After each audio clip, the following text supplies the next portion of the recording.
오십니까? 라는 제목으로 오늘 말씀을 함께 나누겠습니다.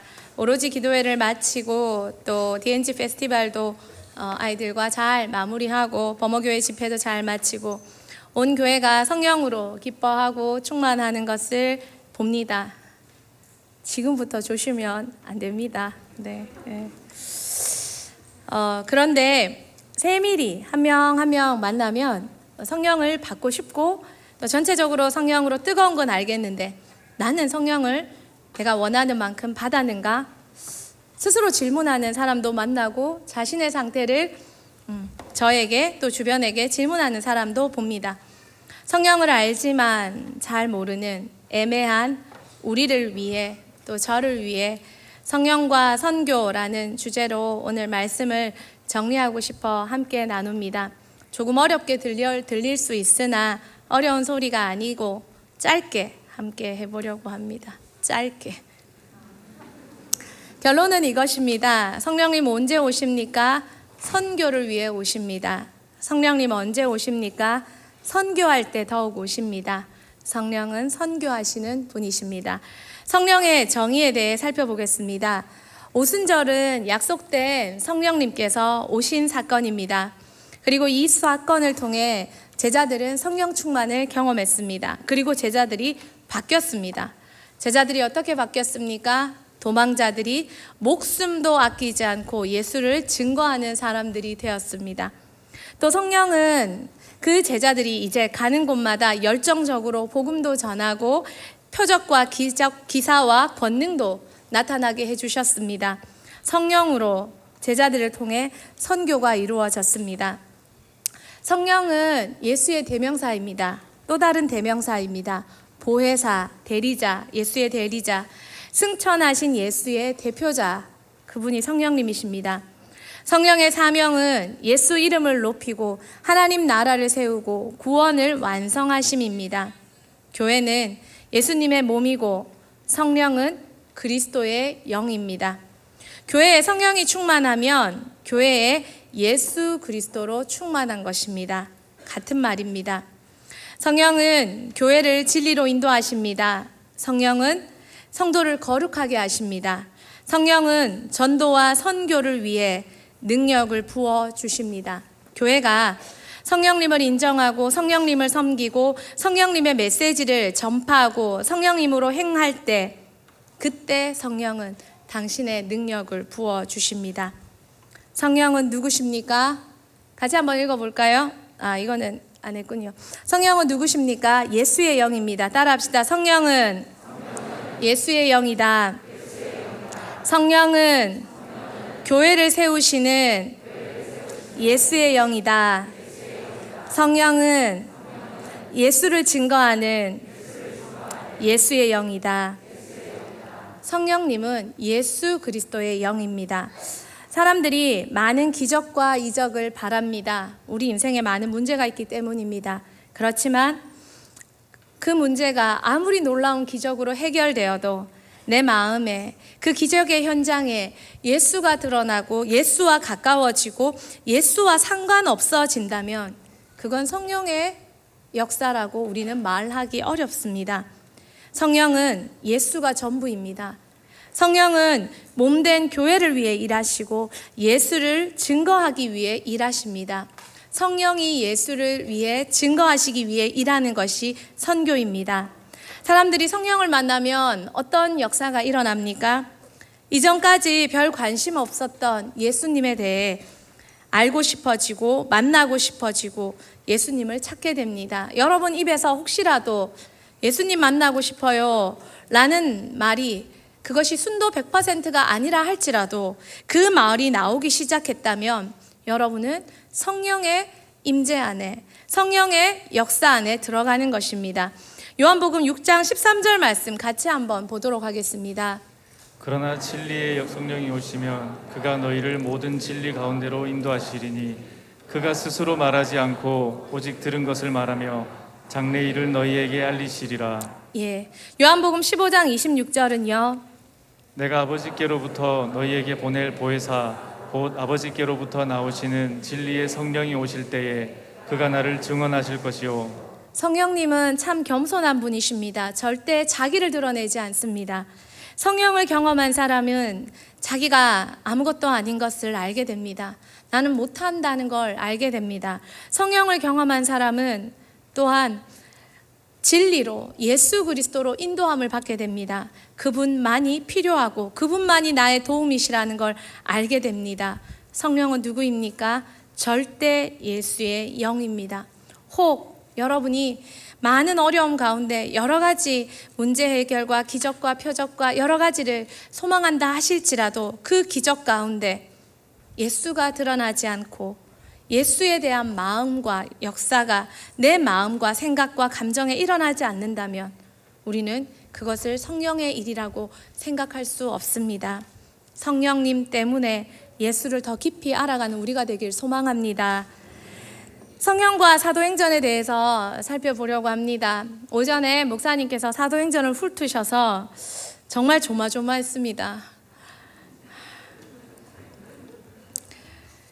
저는 아직 부족해서 어제 밤에 정말 12시까지 조직 신학 준비하고 그러고 나서 설교를 준비하는데 거의 밤을 샜다면 좀 그렇고 잘 못 잤습니다. 말씀이 정말 어떻게 해야 될지 몰라서 안 잡혀서 정말 여기 갔다 저기 갔다 하고 겨우 이렇게 해야지라고 했는데 목사님이 사도행전을 훑으셔서 어떡하지 했는데 그렇지만 안 겹쳤습니다. 이것도 성령의 역사라고. 사도행전은 성령행전이라고 불립니다. 왜냐하면 각 장마다 1장부터 28장까지 각 장마다 성령의 역사가 나타나지 않는 장이 없기 때문입니다. 사도행전은 선교와 성령의 상관관계를 너무 잘 보여주는 말씀입니다. 사도행전에 우리가 잘 아는 대로 베드로, 빌립, 그리고 스데반, 바울, 그런데 하나님께서 그 사람들을 성령으로 세우시고 선교로 이끌어 가시는 걸 보여주십니다. 여러분, 성령님을 만나서 내 신앙이 좋아지고 내가 건강해졌고 내가 기뻐졌고 행복해졌습니까? 그 다음 성령님은 우리를 선교로, 전도로, 복음 증거로 이끌어 가십니다. 성령은 교회 선교의 동력입니다. 마르틴 루터가 이런 말을 했습니다. 한번 이제 읽어주시겠습니까? 하나님은 말씀과 설교 없이 어떤 사람에게도 성령을 주기를 원치 않으신다. 오직 성령만이 우리의 마음을 비추고 믿음의 불을 붙인다는 것은 옳은 말이다.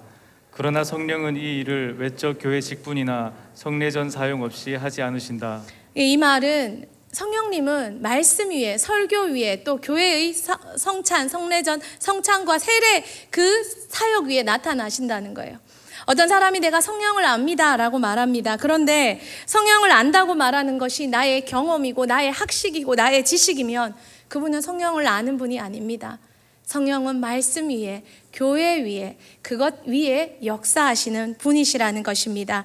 성령을 부릴 수 있는, 내가 기도하면 성령님이 역사하셔, 내가 기도하면 무슨 일이 일어나 라고 성령을 마치 내가 부릴 수 있는 영이라고 영으로 착각하는 분도 성령을 아는 분이 아닙니다. 성령은 우리가 부릴 수 있는 존재가 아니라 교회가 말씀으로 두세 사람이 모인 교회든 그 숫자에 상관없이 우리가 예수 그리스도를 주로 시인하는 사람들이 모여 말씀으로 예배로 또 성찬으로 세례로 함께 나아갈 때 그곳에 역사하시는 분이 성령님이시라는 걸 마르틴 루터가 말하는 것입니다. 또요, 칼 바르트는 이렇게 말했습니다. 같이 한번 읽도록 하겠습니다. 여러분 한번 읽어주십시오. 성령이 인간 개인들 속에 하시는 사역 세 가지는 믿음, 사랑, 그리고 소망이고 교회 안에서 하시는 세 가지 사역은 교회 공동체를 모으시는 일, 교회 공동체를 견고하게 하는 일, 그리고 공동체를 파송하는 일이라고 했다. 네, 칼 바르트가 이렇게 말했습니다. 유명한 신학자입니다. 칼 바르트가 개인에게는 믿음, 소망, 사랑이 나타나고 공동체적으로는 성령은 교회로 사람들을 모으시고 교회를 든든히 세우시고 또한 교회로 파송하신다고 했습니다. 성령님을 만난 사람이 교회를 사랑하지 않는 것은 성령의 역사라고 할 수 없습니다. 성령은 예수의 영입니다. 교회는 예수의 몸입니다. 성령을 사랑하고 성령을 경험한 분이 교회를 다치게 하고 교회를 아프게 하고 때로는 우리는 교회를 사랑하기 때문에 자식을 사랑하기 때문에 입 다물 때 있습니다. 눈 감을 때 있습니다. 가슴 아리지만 참을 때 있습니다. 교회를 사랑하기 때문에 눈 감고 입 다물고 가슴 아리지만 기다릴 때 여러분 경험해 보셨습니까? 교회의 이해 득실 그리고 계산하며 또한 교회가 내게 손해가 되는 것 같으면 여러분 참지 못하는 여러분의 모습이 혹시라도 있으시다면 여러분의 삶이 교회와 그닥 굳이 교회가 내게 도움이 될 때는 그러나 교회가 내게 도움이 되지 못할 때는 가만히 있을 수 없는 그런 상태라면 우리는 성령을 경험하고 아는 것이 아닙니다. 성령님은 교회를 세우십니다. 그래서 성령을 경험한 사람은 예수를 증거하고 교회를 세워갑니다. 성령을 인정할 때 그 사람을 통해 그 교회를 통해 복음의 역사는 더 커져가는 것입니다. 사도행전의 중심은 행전입니다. 사도들이 했던 사역입니다. 사도행전에는 사도들이 했던 물론 설교 몇 편들이 나오지만 가르침 교훈이 주가 아닙니다. 베드로도 바울도 또 빌립도 스데반도 그들이 결국 복음을 깨닫고 성령을 받고 그 복음과 성령을 위해서 성령의 이끌림을 받아 어떻게 복음 사역을 했는지 전도 사역을 하고 선교 사역을 했는지 보여주는 것이 사도행전입니다. 성령을 경험한 사람들은 뜁니다. 성령을 경험한 사람들은 달립니다. 성령을 경험한 사람들은 예수를 증거하고 성령의 역사를 일으키고 성령의 역사가 일어나도록 쓰임받는 도구가 됩니다. 하나님은 성령님은 그 사람들을 통해 일하십니다. 사도행전 2장 43절 말씀 같이 한번 읽도록 하겠습니다. 사람마다 두려워하는데 사도들로 말미암아 기사와 표적이 많이 나타나니. 네, 사도들을 통해 기적과 표적이 많이 일어납니다. 사도행전은 성령님이 처음으로 나타나신 말씀입니다. 모든 것이 기독교의 첫 사역, 처음 나타나셨기에 모든 것이 기독교의 첫 사역이 되었습니다. 사도의 보궐선거, 가룟 유다가 빈자리에 보궐선거가 일어났습니다. 마띠아가 뽑혔습니다. 대구는 홍준표 씨가 뽑혔습니다. 예. 그리고 새 시대의 첫 설교, 성령 강림 후 베드로의 첫 설교가 나타났습니다. 첫 회개. 베드로의 설교를 듣고 사람들이 어이없고 찔림을 받았습니다. 또한 평신도들이 스데반이 첫 설교, 그리고 순교, 그리고 첫 이방인 회심자 고넬료 모든 것이 성령이 처음 오셨으므로 첫 역사들이 사도행전에 정말 아름답게 깨끗하게 드러났습니다. 사도행전에는 성령으로 말미암아 기독교의 시작을 이야기해 줍니다. 사도행전에는 성령의 오심으로 기독교의 시작이 공포되어 있습니다. 기독교는 어때야 합니까? 사도행전 같이 되면 됩니다. 우리 교회가 정말 기도해 주신 대로 여러분이 기도하시는 대로 사도행전 같은 교회가 되길 간절히 소망합니다. 그것이 기독교입니다. 사도행전의 선교에 대해 살펴보도록 하겠습니다. 사도행전과 선교입니다. 성령은 교회 안에서 제자들을 통해 선교하시도록 이끄셨습니다. 선교는 사람이 하는 것이 아니라 성령이 하시는 것입니다.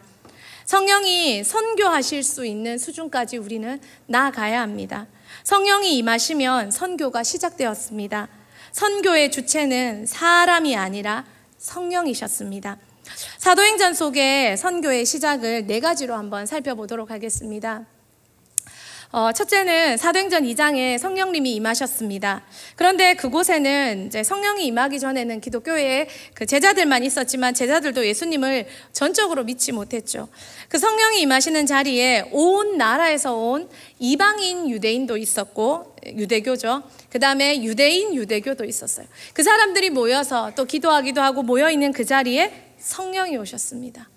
유대교인 사람들이 성령을 받고 기독교로 바뀌었습니다. 예수 그리스도를 믿고 정말 크리스찬들이 되었습니다. 그런데 이때 온 나라에서 온, 오순절이니까 온 나라에서 온 이방인 유대교, 그 사람들이 성령으로 이방인 기독교가 되었습니다.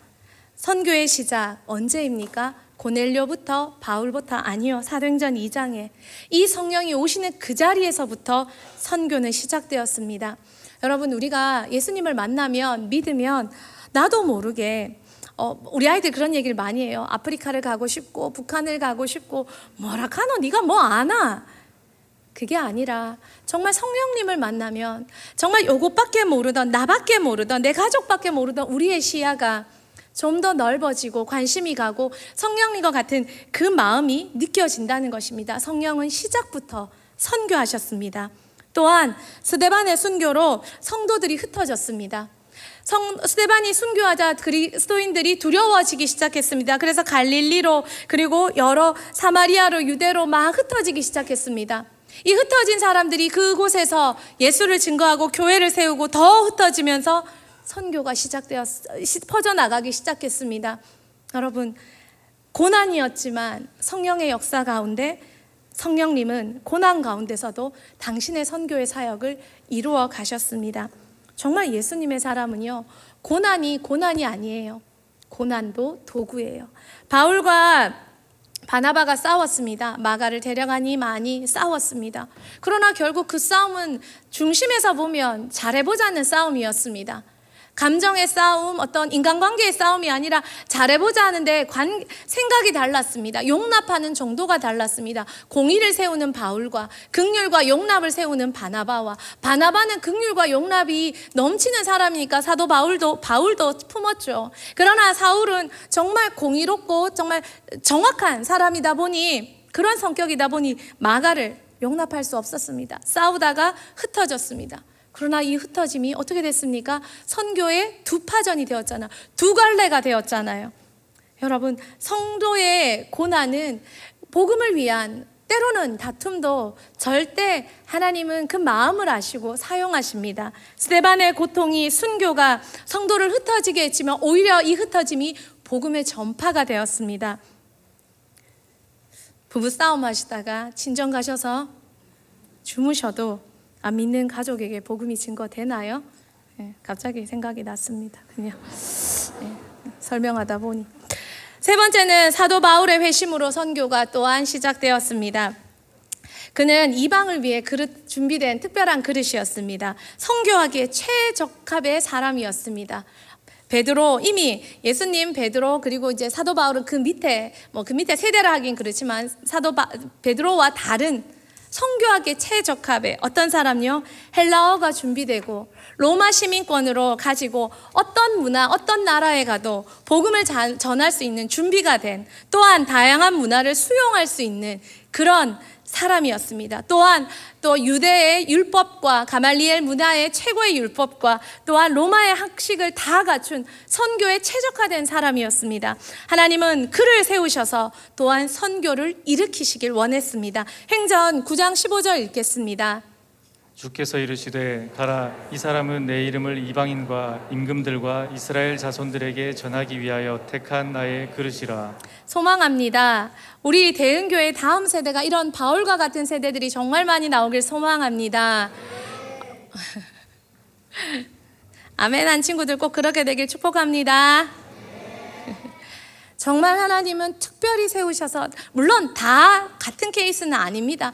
베드로도 선교했고 도왔고 그 안디옥 교회와 다 이렇게 다녔습니다. 하지만 그러나 특별히 바울은 선교를 위해 최적화된 사람이었습니다. 넷째로 이방인 고넬료의 회심으로 베드로를 통해 이방 선교의 공식화가 이루어졌습니다. 베드로가 기도하는데 환상이 보였습니다. 먹으라, 안 먹는다.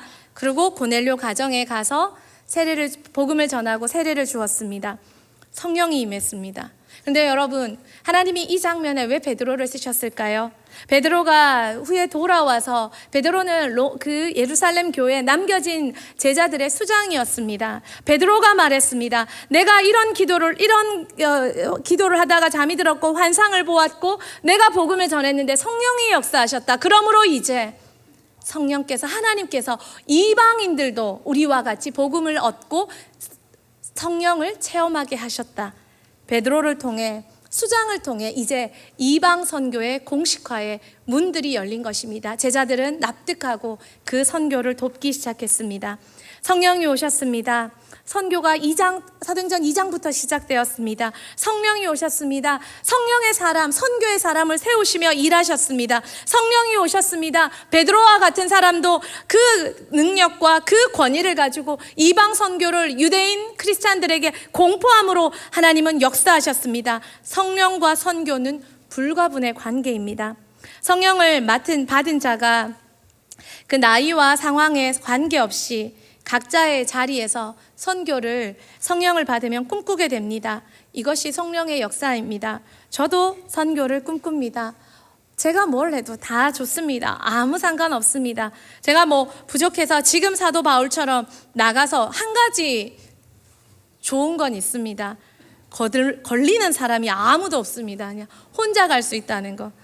그거는 정말 좋습니다. 하지만 성령님은 우리에게 다 꿈을 주시지만 역할은 그분의 지혜와 권위에 맞게, 교회의 부르심에 맞게 하나님이 일하십니다. 나는 꼭 이 일을, 내가 아프리카를 가고 내가 선교에 이게 되고 내가 그런 거 없습니다. 하나님이 키가 작으면 북한 아이들 기죽지 말라고 키 작은 채로, 키 작은 북한 아이들 못 먹어서 키가 많이 작대요. 그래서 우리 아이들이 작은 게 아닐까, 저는 그런 생각도, 절대 저 닮은 게 아니고 그런 생각도 해봤습니다.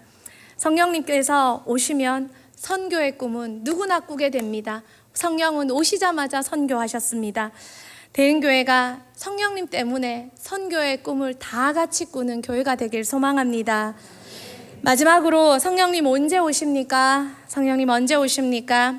첫 번째입니다. 우리 같이 한번 읽도록 하겠습니다. 성령님은 약속대로 반드시 오신다. 사도행전 읽겠습니다. 사도와 함께 모이사 그들에게 분부하여 이르시되 예루살렘을 떠나지 말고 내게서 들은 바 아버지께서 약속하신 것을 기다리라. 요한은 물로 세례를 베풀었으나 너희는 몇 날이 못되어 성령으로 세례를 받으리라 하셨느니라. 아멘. 성령님은 약속하셨기 때문에 반드시 오십니다. 여러분 마음에 예수님 만나고 싶어요. 그거 성령의 역사예요. 우리 같은 죄인이 손흥민 만나고 싶어요. 김연아 만나고 싶어요.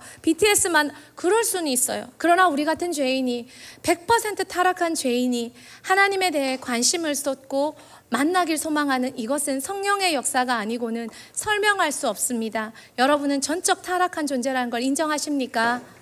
그렇다면 여러분과 여러분 자녀 속에 일어나는 그 작은 갈망의 불씨도 성령님이 주셨습니다. 그럼 어떻게 하면 됩니까? 믿고 기다리면 됩니다. 언제까지요? 만날 때까지. 그 갈망이 더 커져 그분의 오심을 마주칠 때까지 말입니다. 예수님은 제자들에게 선물을 남기셨습니다. 당신을 대신할 영, 그리고 당신의 메시지를 계속 기억나고 전하게 해주실 영, 바로 성령을 주시겠다고 약속하셨습니다. 성령의 세례를 받으라고 또 명령하셨습니다. 명령하셨는데 순종하려고 하는데 성령이 안 오신다면 이건 누구의 책임입니까? 명령하신 그분은 명령에 순종할 수 있도록 일하실 것입니다.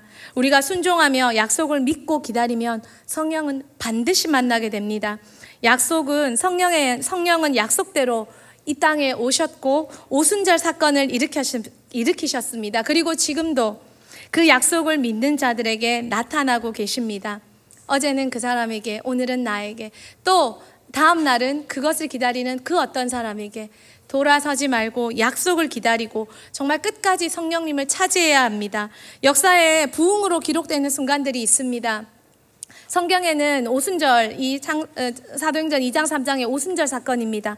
그러나 대한민국 역사에서 평양 대부흥운동, 미국에서 1, 2, 3차 대부흥운동, 그리고 영국의 그 웨일즈 부흥과 또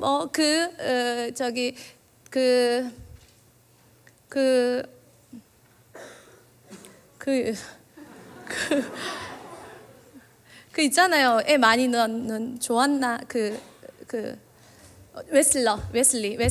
웨슬러의 그 전도를 통한 부흥, 이런 부흥들이 정말 성령이 오실 때 역사 가운데 일어났습니다. 성령의 오심은 단회성이 아니라 지금도 계속 일어나고 있습니다. 약속하셨습니다. 믿고 기다리는 여러분에게도 또 나타날 줄 믿습니다.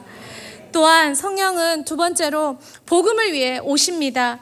성령은 진리의 영입니다. 우리를 진리로 인도하십니다. 여러분과 우리에게 복음이 필요하다는 걸 아시기 때문에 성령은 오셔서 우리를 진리로 복음으로 인도하십니다. 고린도전서 12장 3절 말씀 같이 읽겠습니다. 그러므로 내가 너희에게 알리노니 하나님의 영으로 말하는 자는 누구든지 예수를 저주할 자라 하지 아니하고 또 성령으로 아니하고는 누구든지 예수를 주시라 할 수 없느니라. 아멘. 하나님의 영으로 말하는 자는 예수를 저주할 수 없습니다. 물론 믿음의 정도의 차이에 따라서 죽음까지, 아니면 죽음을 넘어, 아니면 때로는 고난 앞에 무너질 수도 있지만 평 상황에서 장난으로도 예수 이름을 부정할 수 없고 부인할 수 없고 예수 이름으로 장난칠 수 없습니다. 왜 그렇습니까? 내 안에 성령님 때문에, 또 내 안에 성령님 때문에 예수님을 주라고, 나의 주인이시라고 말할 수 있는 것이 성령의 역사입니다. 우리가 예수님을 구주로 모셨기 때문에 주신 성령의 역사입니다. 많은 친구들이 이런 말을 합니다. 예수 믿어 더 괴롭습니다. 안 믿었으면 이런 고민 안 할 텐데, 죄 지어도 안 아프고, 옛날에 이렇게 살았는데, 이거 했는데, 어느 순간부터, 예배 드리는 순간부터, 교회 오는 순간부터 찔리기 시작하고 못하겠고 괴롭고 남들 다 하는데 나는 이것도 안 되는 거예요. 그런 거예요. 이런 괴로움이 싫어서 내가 교회 다니기 싫다고 말했잖아요 라고 말하는 친구를 보았습니다. 왜 그렇습니까? 우리 안에 성령이 계시기에 이전에 죄인 줄 몰랐던 것이 찔림받기 시작한 것입니다. 그것은 나쁜 것도 아니요, 우리 마음이 성령으로 반응하는 것입니다. 성령은 우리에게 오셔서 우리를 점점 더 진리로 인도하십니다. 또 계속 우리를 지도하고 계십니다. 우리 같은 죄인이 성령이 아니고서 어떻게 예수님을 주인이라고 말할 수 있겠습니까? 우리 같은 죄인이 성령이 아니고서 어떻게 죄에 찔림받고 좌절하고 낙심하는 것도, 슬퍼하고 아파하는 것도, 괴로워하는 것도, 절망하는 것도 성령의 역사 뒤에 있는 그 성령의 역사에 따른 반응입니다. 그죠? 너무 정죄하고 판단하고 낙심하지 마시고 그 찔림에 반응하시면서 다시 나와 하나님, 내가 죄지어 아픕니다. 아프게 해주셔서 감사합니다. 그리고 다시 일어설 힘도 주십시오 라고 찔림받는 그 마음에 하나님이 다시 주실 회복과 사죄의 은총도 받아낼 줄 아는 여러분이 되길 소망합니다. 마지막 세 번째, 성령은 오셨습니다. 선교를 위해 오셨습니다. 성령은 오심부터 앞서 말씀드린 대로 선교를 위해 오셨습니다. 성령은 오셔서 선교하셨고 선교를 이루고 계십니다. 사도행전은 선교의 역사입니다. 베드로가 선교를 열었습니다. 고넬료를 통해 공포하며 제자들에게 열었습니다. 성령이 오셨을 때 베드로의 설교는 성령의 오심의 해석이었습니다. 고넬료에게 복음을 전하고 성령의 역사를 경험한 후 베드로는 사도들에게 성령님께서 이방인에게도 역사하고 있음을, 그 율법에 갇히고 구약에 갇힌 자신과 동일한 제자들에게 이방 사역을 열어주었습니다. 사도행전 11장 17절에서 18절 말씀 같이 보겠습니다. 그런즉 하나님이 우리가 주 예수 그리스도를 믿을 때에 주신 것과 같은 선물을 그들에게도 주셨으니 내가 누구이기에 하나님을 능히 맡겠느냐 하더라. 그들이 이 말을 듣고 잠잠하여 하나님께 영광을 돌려 이르되 그러면 하나님께서 이방인에게도 생명 얻는 회개를 주셨도다 하니라. 아멘. 베드로가 이렇게 선언해 주었습니다. 이방인에게도 생명을 얻는 회개를 주셨도다. 그리고 제자들은 그것을 아멘하며 화답하며 이방의 문이 활짝 열리기 시작했습니다. 빌립은 에디오피아로, 바울은 5차까지 전도 여행을 통해 그 일대 모든 나라들과 로마까지 최고의 이방인 선교사로 사명을 감당했습니다. 성령을 경험한 사도들을 통해 선교의 역사가 이루어졌습니다. 한 사람의 이야기로 마무리를 하려고 합니다. 찰스 스터드라는 사람입니다. WEC 그 국제 선교의 설립자입니다. 믿음의 선교로 유명한 WEC 창시자이고 영국 선교의 영웅입니다.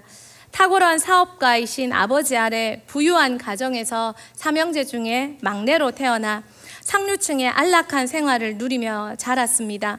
그리고 학교 규정상 교회를 가야 돼서 일요일에 한 번씩 교회는 다니는, 그러나 평일은 그냥 상류층의 행복한 삶을 사는 그런 청년이었습니다. 찰스 스터드가 그 당시에 자신의 신앙에 대해서 이렇게 말합니다. 한번 멋진 목소리로 읽어주시겠습니까? 신앙은 주일에 입는 옷과 같아서 월요일에는 벗어도 되는 것으로 나는 생각했다. 주일은 주중에 가장 지루한 날이었다. 그것은 내가 신앙에 대해 오해를 하고 있었기 때문이다. 그런 수준의 그에게 아버지가 D.L. 무디 전도 집회를 참석하고 예수님을, 성령님을 경험했습니다. 아버지는 부유함 때문에 일하지도 않고 투기성 경마가 아버지의 거의 일과였습니다. 그런데 아버지가 가진 투기성 경마하는 그 말들을 다 팔았습니다. 그리고 자신의 집에 성경 교사를 모셔와서 자녀들에게 계속 말씀을 가르쳤습니다. 1년간의 아버지의 기도와 성경 전도로 아들들이 드디어 예수님을 믿었습니다. 그러나 1년 뒤에 아버지가 돌아가시고 세 아들들은 다시 세상으로 돌아갔습니다. 스터드는 그 당시 대학 시절 유명한 크리켓 선수로 스포츠 스타가 되어서 6년 동안 전 영국에, 우리나라로 치면 프로축구, 프로농구 같은 그런 크리켓 선수로 전 영국의 유명한 스포츠 스타가 되었습니다. 그렇게 인생을 부와 명예를 즐기고 있을 때 형이 죽었습니다. 형이 죽어가는 모습을 봤습니다. 그리고 그가 이렇게 생각했습니다. 이제 세상의 화려한 인기가 무슨 가치가 있단 말인가? 세상의 명예와 찬사 그리고 부는 무슨 가치가 있는가? 한 인간이 영원 앞에 서게 될 때 무슨 의미를 갖는단 말인가? 그는 이런 생각을 하면서 인생에 대해 고민하기 시작했습니다. 그리고 D.L. 무디 설교를 듣고 아버지처럼 성령님을 경험하고 구원의 기쁨과 감격을 맞이했습니다. 그리고 자신의 인생을 주님께 드렸습니다. 그가 이렇게 고백했습니다. 만일 예수 그리스도가 하나님이고 나를 위해 죽으셨다면 내가 그분을 위해 하는 어떤 희생도 결코 클 수 없습니다. 영어도 읽어주세요. 네.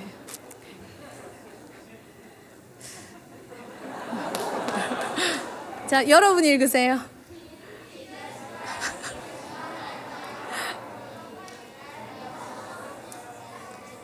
sacrifice.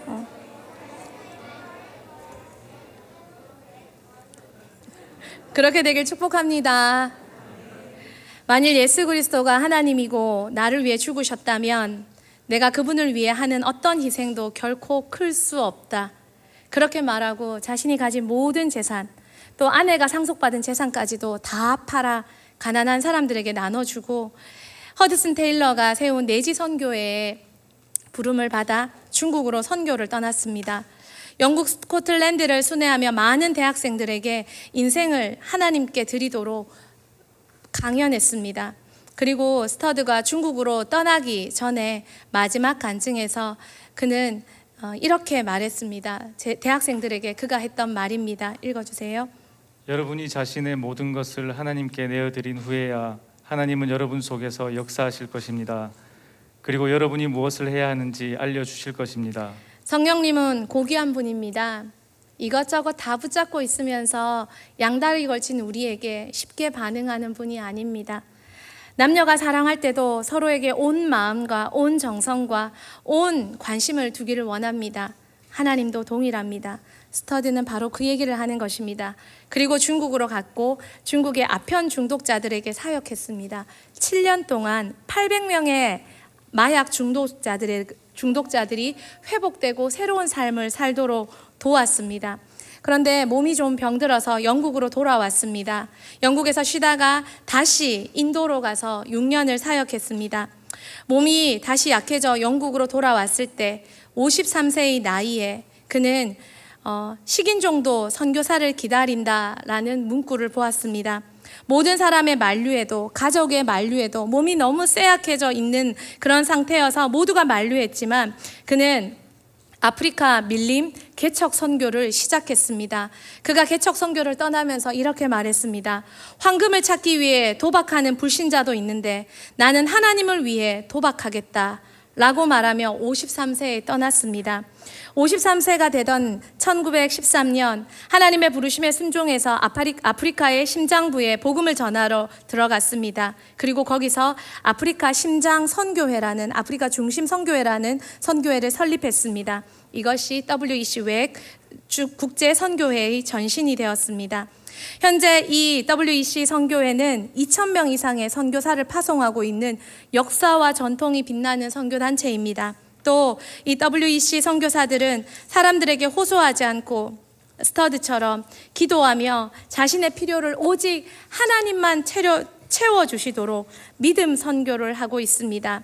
53세에 떠날 때 모두가 그가 몸이 너무 쇠약해 곧 죽을 것 같다고 걱정했지만 그는 1931년 7월 70세의 나이까지 아프리카에서 멋지게 그 밀림에서 사역을 하다 지병으로 소천했습니다.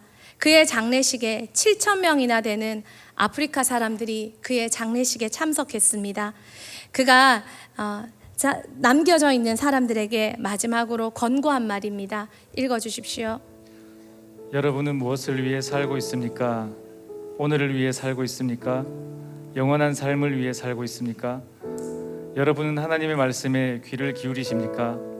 아니면 사람의 말에 귀를 기울이십니까? 우리가 심판의 보좌에 이를 때 사람들의 말은 아무 소용이 없다는 것이 드러날 것입니다. 그러면 하나님의 말씀을 받아들이고 그 말씀에 절대적으로 순종해야 하지 않겠습니까? 그렇게 살고 그렇게 죽고 그러면서 그는 이렇게 권고했습니다. 여러분의 마음을 넓히고 이 세상으로 나아가십시오. 우리가 이 나라에서 발견한 빛을 다른 곳에 전달하지 않는다면 어두움의 세력으로 인해 우리의 빛마저 간수하지 못할 것입니다. 얼마나 많은 선한 그리스도인들이 하나님께서 그들에게 무엇을 하기 원하시는지 궁금해하고 있는가? 그 해답이 지금 여기 있지 않은가? 많은 사람들이 하나님 제가 지금 뭘 할까요? 질문합니다. 뭘 할까요? 여러분 안에 계신 예수 그리스도와 함께 성령님과 함께 여러분의 선 곳에서 복음을 증거하시고 복음대로 사시고 복음을 위해 여러분의 인생을 내어드릴 수 있는 사람이 되길 소망합니다. 마태복음 28장 18절에서 20절 띄워주시겠습니까? 예수께서 나와 말씀하여 이르시되 하늘과 땅의 모든 권세를 우리에게 주신다 하셨습니다. 그냥요? 아니요. 가서 모든 민족을 제자로 삼아 아버지와 아들과 성령의 이름으로 세례를 베풀고 내가 너희에게 분부한 모든 것을 가르쳐 지키게 하는 자들에게 세상 끝날까지 너희와 함께 있으리라. 성령은 도깨비 방망이가 아닙니다. 성령은 여러분을 부자로 만들어주고 여러분을 좋은 대학 보내주기 위해 존재하는 욕심의 영이 아닙니다. 성령은 여러분 모두와 여러분의 가정이 복음으로 살고 복음 위에 모든 것을 내어드릴 때 그분의 일을 여러분과 여러분의 가정을 통해 하실 것입니다. 마태복음 28장 18절에서 20절 이 선교의 강령 앞에 이 성령님의 부르심 앞에 응답함으로 영원히 동행하는 성령님을 차지하는 우리 대흥교회가 되길 소망합니다.